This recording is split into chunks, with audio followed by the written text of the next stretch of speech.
श्रीमद् कालिका पुराणम् नारायणं नमस्कृत्यं नरश्चैव नरोत्तमं देवीं सरस्वतीं चैव ततो जयमुदीरये। चतुर्थ অধ্যায় মহাদেবকে কামবশ করিতে ব্রহ্মার উদ্যোগ।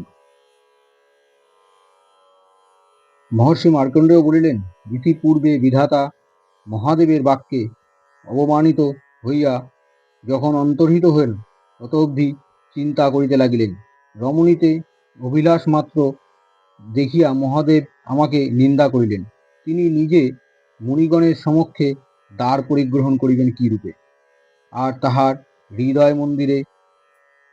তাহার হৃদয়স্থিত কর্ম যোগমার্গে অনাস্থা জন্মাইয়া তাহাকে ভুলাইতে পারিবেন এমন রমণী বা কে, যে তাহার জায়া হইবেন? কামও যাহাকে ভুলাইতে পারিবে না, তিনি অত্যন্ত যোগাসক্ত, স্ত্রীলোকের নামও ভালোবাসেন না। মহেশ্বর দ্বার পরিগ্রহ না করিলে আদি মধ্য ও অন্তের সৃষ্টি হইবে কি রূপে? তাহা হইলে সৃষ্টি লোপ ও নিবারন্তর অপরের সাধ্যাতীত। কোনো কোনো মহাবীর ভূতলে জন্মিবে, তাহাদের কাহারও উপায়ত আমার বাধ্য, কাহারও উপায়ত বিষ্ণুর বাধ্য, কাহারও বা উপায়ত মহাদেবের বাধ্য।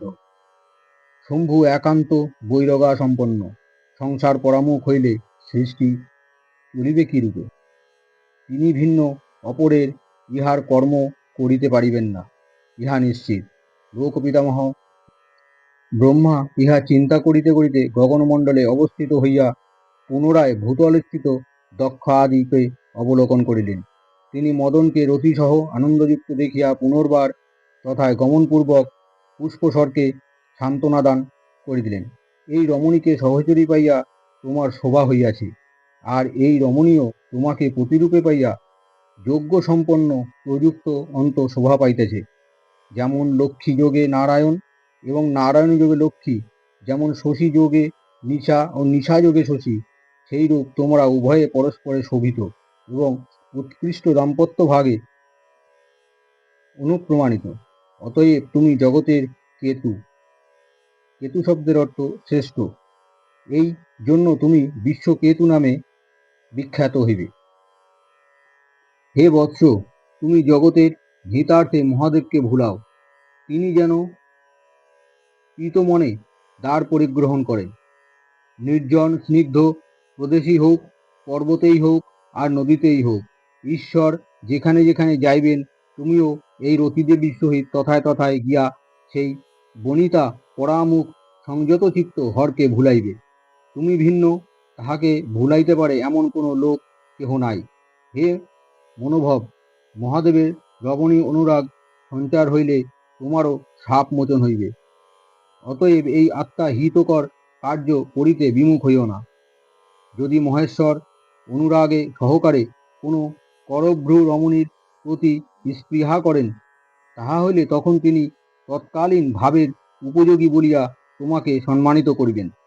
অতএব তুমি জগতের হিতার্থে মহাদেবকে ভুলাইতে যত্ন করো, আর তাহাকে ভুলাইয়া তুমি বিশ্বকেতু হও।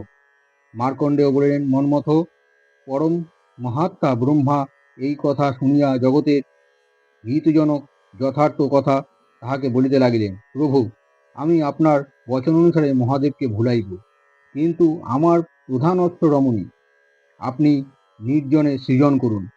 হে বিধাতা, আমি শম্ভুকে ভুলাইলে পরে যিনি তাহার পরেও তাহাকে ভুলাইয়া রাখিতে পারিবেন, এইরূপ মনোরমা রমণী আমাকে বলিয়া দিন। যিনি তাহাকে ভুলাইয়া রাখিতে পারিবেন, বর্তমান সময়ে এইরূপ রমণী আমি তো দেখিতে পাই না। অতএব আপনি তদীয় উপায় করুন।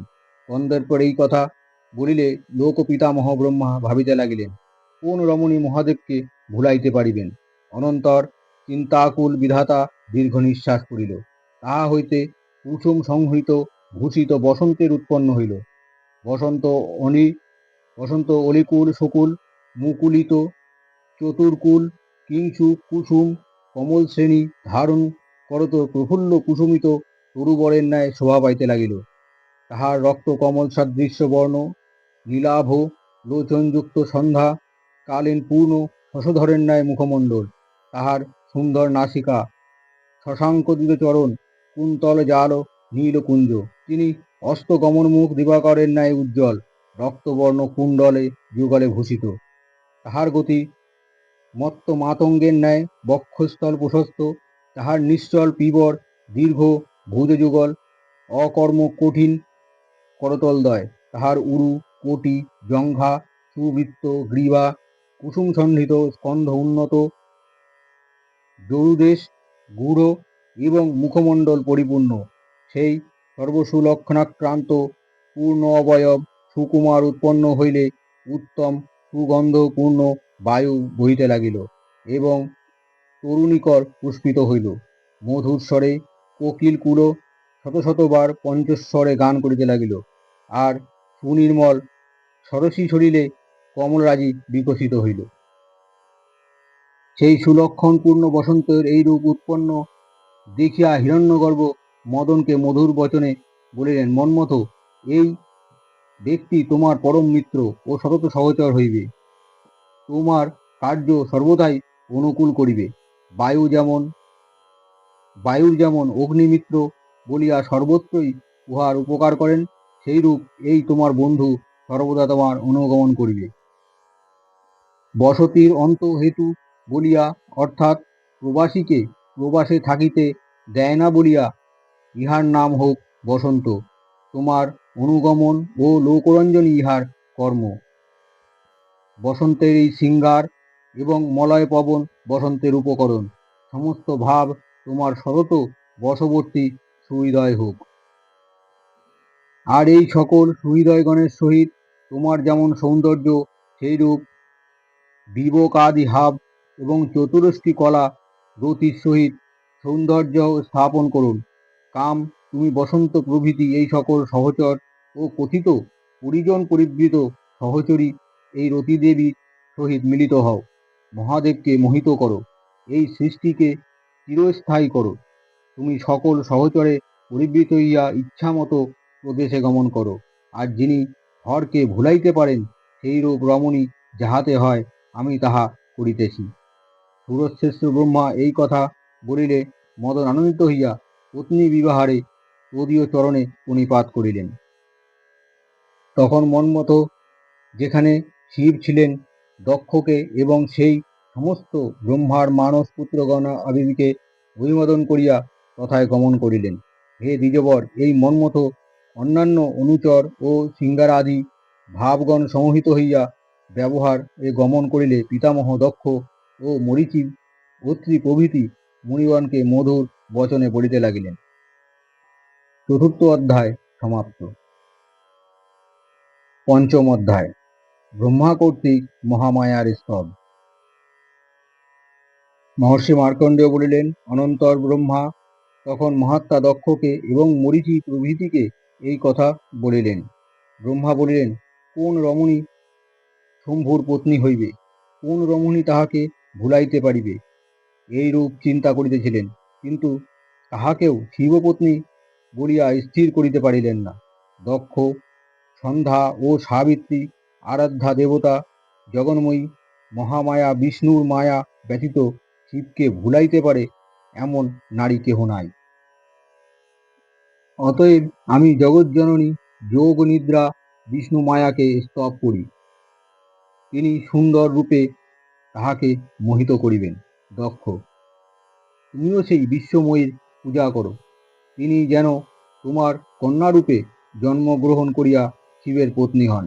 মার্কণ্ডেয় বলিলেন, পরমাত্মা ব্রহ্মা এই কথা শুনিয়া দক্ষ মরীচি প্রভৃতি বচন অনুসারে সেই সৃষ্টিকর্তাকে বলিলেন। দক্ষ বলিলেন, ভগবান, আপনি জগতের হিতজনক যে স্বার্থের কথা বলিয়াছেন, হে লোকেশ, আমরা তদনুসারে কার্য করিব। বিষ্ণু মায়া ব্যতীত শিবের মনোহরণ করিতে অপর কেহ পারিবে না, ইহা স্থির বটে। স্বয়ং বিষ্ণু মায়া যাহাতে আমার কন্যা হইয়া মহাত্মা শিবের পত্নী হন, আমি তদনুরূপ চেষ্টা করিব। মার্কণ্ডেয় বলিলেন, তখন মরীচি প্রভৃতি ঋষিগণ এই বটে বলিয়া দক্ষ জগজ্জননী বিষ্ণু মায়াকে পূজা করিতে আরম্ভ করিলেন। দক্ষ ক্ষীরোদ সাগরে উত্তর তীরে অবস্থিত হইয়া জগদম্বাকে হৃদয় মন্দিরে স্থাপনপূর্বক তপস্যা করিতে আরম্ভ করিলেন। জগদম্বাকে প্রত্যক্ষ করাই তপস্যার উদ্দেশ্য। দৃঢ়ব্রত দক্ষ সংযতচিত্ত হইয়া নিয়ম সহকারে ৩ সহস্র দিব্য বৎসর তপস্যা করিয়াছিলেন। বায়ু ভক্ষণ, অনশন, জলমাত্র পান অথবা বৃক্ষের গলিত পত্র ভোজন করিয়া জগন্ময়ী বিষ্ণু মায়াকে চিন্তা করত সেই দীর্ঘকাল অতিবাহিত করিয়াছিলেন। দক্ষ তপস্যা করিতে লাগিলে সর্ব জগৎপতি ব্রহ্মা পরম পবিত্র পূর্ণ জনক মন্দরগিরি সমীপে গমন করিলেন। ব্রহ্মা মন্দরগিরির প্রসিদ্ধ প্রসিদ্ধ পুণ্যক্ষেত্রে জগজ্জননী জগদ্ধাত্রী বিষ্ণু মায়াকে তদ্গত একাগ্রচিত্তে অর্থপূর্ণ রচনাবলী দ্বারা স্তব করিতে লাগিলেন। ব্রহ্মা বলিলেন, যিনি অবিদ্যা বিদ্যা স্থূল সূক্ষ্ম স্বরূপা নিরাধার নিরাকুলা এবং বিশুদ্ধ সেই জগদ্ধাত্রী দেবীকে স্তব করি। জগতের উপাদান কারণ জগদীচ প্রকৃতি যাহার হইতে উদ্ভূত সেই পরম পরম মহাত্মা অব্যয় রূপিণী সনাতনী নিদ্রাকে স্তব করি।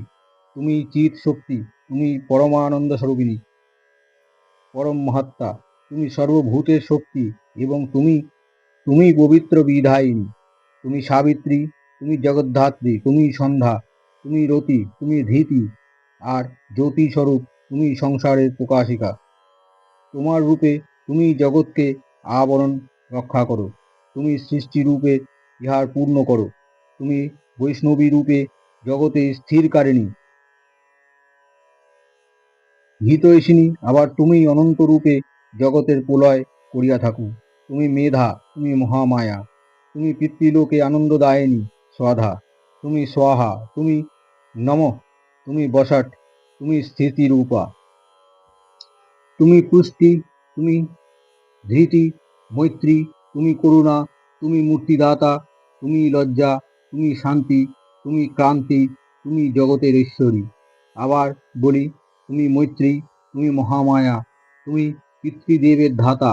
হে নিত্য শক্তি স্বরূপে আমার সৃষ্টি শক্তি, বিষ্ণু স্থিতি শক্তি এবং রুদ্রের বিনাশ শক্তি, এই সমস্ত শক্তিও তোমা হইতে স্বতন্ত্র নহে। একা তুমি আত্মপ্রকাশিকা তত্ত্বজ্ঞান, আত্মগোপ অজ্ঞান রূপা বিধি বিভাগ অবলম্বন পূর্বক কাহারও মুক্তি এবং কাহারও সংসার বন্ধন সাধন করিয়াছ। তুমি সর্বভূতে লক্ষ্মী, তুমি ছায়া, তুমি সরস্বতী, তুমি ঋগ যজু সাম বেদ রূপিণী, তুমি ত্রিমাত্রা এবং সর্বভূতা স্বরূপা, তুমি পিতৃগণ মনোরঞ্জিনী সামগীত, তুমি সকল যজ্ঞেরই দেবী, পরম মহাত্মা নিষ্কল অব্যক্ত অনিদ্রা রূপ সমস্ত জগৎ এই সূক্ষ্ম স্থূল সকল রূপই তোমার। বিশ্বম্ভরের যে সর্বধারা ভূত বিশাল মূর্তি পৃথিবীকে ধারণ করিয়া রাখিয়াছে, জগতে মঙ্গলদায়িনী শক্তিস্বরূপা তুমি সেই মূর্তি।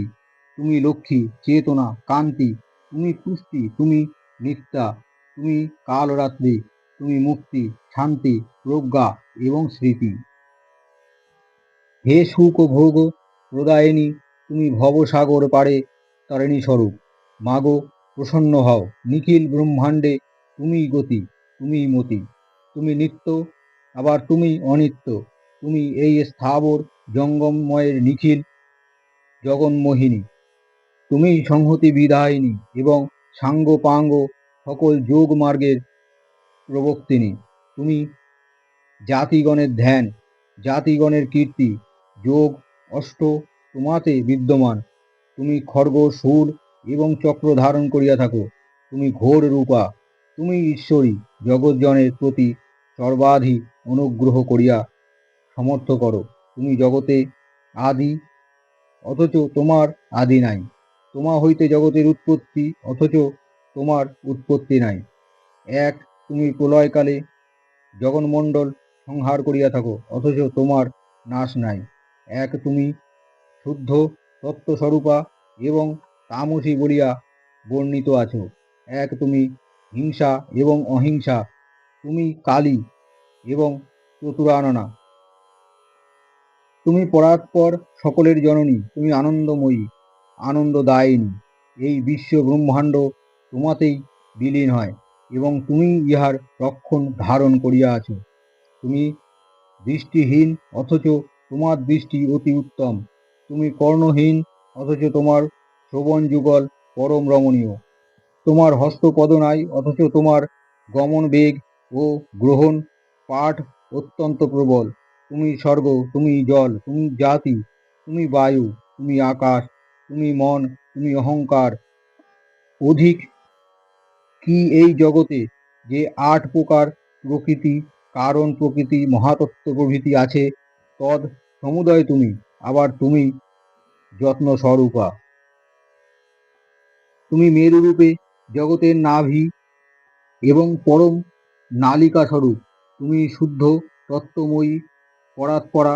আবার তুমি মোহপ্রদায়িনী মহামায়া। জগতের জন্য তোমাকে কারণ, কার্য, সত্য, শান্ত, মঙ্গলময় ও অমঙ্গলময় নানা রূপে ধারণ করিতে হইয়াছে। এই সমস্ত রূপ উপাসকবৃন্দের ভক্তি বৃক্ষের ফলস্বরূপ। তুমি অতি হর্ষ, অতি দীর্ঘ, তুমি অতি ক্ষুদ্র, অতি বৃহৎ, তুমি অতি সূক্ষ্ম, অথচ নিখিল লোকব্যাপী জগন্ময়ী। তুমি মানহীনা, অথচ তোমার অত্যন্ত মান। তুমি অপরিমেয়া এবং উন্নত কায় গিরিরাজের দুহিতা। তোমার জগৎব্যাপী রূপরাজি সমবেত ও পৃথকভাবে সেবা ভক্তি করিলে সমুদয় সংসারের ভ্রান্তি দূর হয়। তুমি ইষ্ট, নিষ্ঠা ও পরিমাণ জ্ঞান সম্পন্না এবং লোকের ইষ্টনিষ্ট তোমার দ্বারাই হইয়া থাকে। আর তোমার নিখিল রূপ সৃষ্টি স্থিতি সংহারময়। অষ্টযোগ বলে বারংবার বিচার করিয়া যে তত্ত্ব স্থিরকৃত হয়, সেই নিত্যরূপা তুমি। তুমি বাহ্য, অন্তর, তুমি সুখ দুঃখ, তুমি জ্ঞান অজ্ঞান, তুমি জীব মরণ, তুমি শান্তি অশান্তি, তুমি জগদীশ্বরী ঐশ্বী শক্তি। ত্রিভুবনে যাহার প্রভাব বর্ণনা করিতে কেউ সমর্থ নয়। তুমি সেই জগৎময় ঈশ্বর মোহকারিণী। আমি আর তোমাকে স্তব করিব কি? তুমি যোগনিদ্রা, মহানিদ্রা, মোহনিদ্রা, তুমি জগন্ময়ী বিষ্ণু মায়া, তুমি প্রকৃতি। তোমাকে স্তব করিয়া উঠাইতে পারে কে? আমি বিষ্ণু এবং শিব আমাদিগের শরীরের গ্রহণ যাহার হইতে হইয়াছে, তাহার প্রভাব ও গুণাবলী বর্ণনা করিতে কে সমর্থ হইবে? তুমি প্রকাশ করিয়া থাকো বলিয়া বহিঃসারিণী স্থাবর ও জঙ্গম স্বরূপা। প্রসন্ন হও মা, তুমি নিখিল জগতের জননী লক্ষ্মী রূপিণী। হে বিশ্বময়ী বিশ্বেশ্বরী, হে সনাতনী, প্রসন্ন হও। মার্কেন্ড বলিলেন, ব্রহ্মা এইরূপ স্তব করিতে থাকিলে যোগনিদ্রা ধারঞ্জন সমপ্রভা মনোহর রূপবতী চতুর্ভুজা বজ্র খর্গধারিণী সিংহবাহিনী মুক্ত কেশী রূপে সেই পরমাত্মা ব্রহ্মার সম্মুখে আবির্ভূত হইলেন। নিখিল জগৎগুরু বিধাতা তাহাকে সম্মুখে দেখিবা মাত্র প্রণাম করিয়া ভক্তি নম্র মস্তকে স্তব করিতে লাগিলেন। হে জগতে প্রবৃত্তি নির্বৃত্তি রূপিণী সৃষ্টি স্থিতি রূপে তোমাকে বারবার নমস্কার। আমি তোমার চরণে শক্তি স্বরূপা অখিল বিমোহিনী সনাতনী। হে কেশবের অর্ধাঙ্গিনী রূপী লক্ষ্মী, সর্ব আরাধ্য ভূতা পৃথিবী, যোগিনী রূপী পূজা, মনোহারিণী দেবী লজ্জা, এই সকলই তুমি। পরমাত্মা সারে তোমাকে নমস্কার।